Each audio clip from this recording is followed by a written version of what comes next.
আমাদের সাবেক স্বাস্থ্যমন্ত্রী শ্রী দাস, আমাদের বর্তমান স্বাস্থ্যমন্ত্রী হচ্ছে বাংলাদেশ। ব্রাহ্মণবাড়িয়াবাসী আমরা কথা দিচ্ছি, আমরা যদি ঐক্যবদ্ধ থাকি তাহলে আমি এগিয়ে পাবো।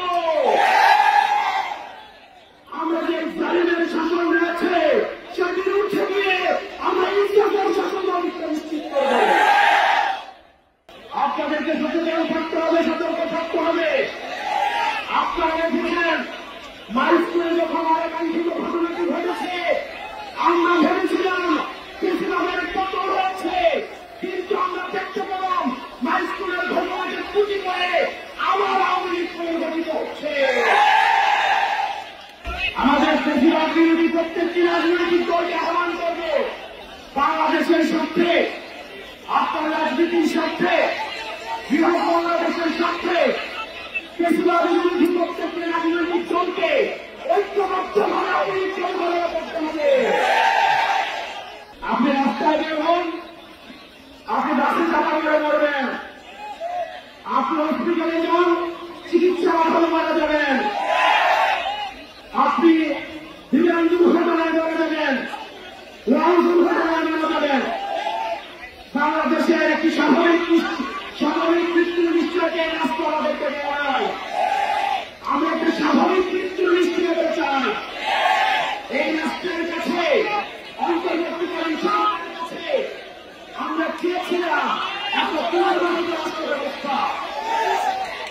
দুঃখজনক বিষয় হচ্ছে আমাদের সাবেক স্বাস্থ্যমন্ত্রী শ্রী দাস, আমাদের বর্তমান স্বাস্থ্যমন্ত্রী হচ্ছে বাংলাদেশ।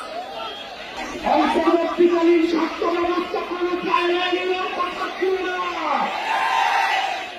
যারা দক্ষ এবং যোগ্য মানুষ ছিল তাদেরকে সরকারে বসিয়ে বাংলাদেশের মানুষকে দেখিয়ে দেওয়া উচিত ছিল স্বাস্থ্য ব্যবস্থা কেমন হওয়া উচিত।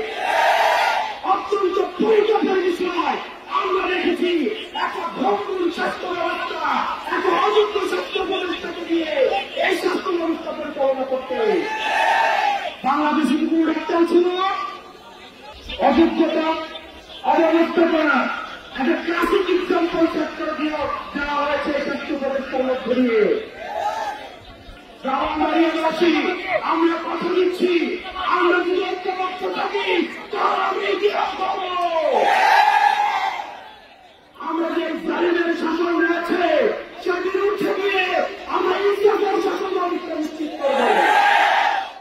আপনার স্বপ্নগুলো আকাশ ছুবে প্রবাসীর হেলিকপ্টারের মাধ্যমে। বিয়ে, জন্মদিন অথবা যে কোনো বিশেষ প্রয়োজনে হেলিকপ্টার ভাড়া করতে যোগাযোগ করুন স্ক্রিনে দেয়া নাম্বারে। প্রবাসীর হেলিকপ্টার, নিরাপদ ও সাশ্রয়ী বাহনের বিশ্বস্ত নাম।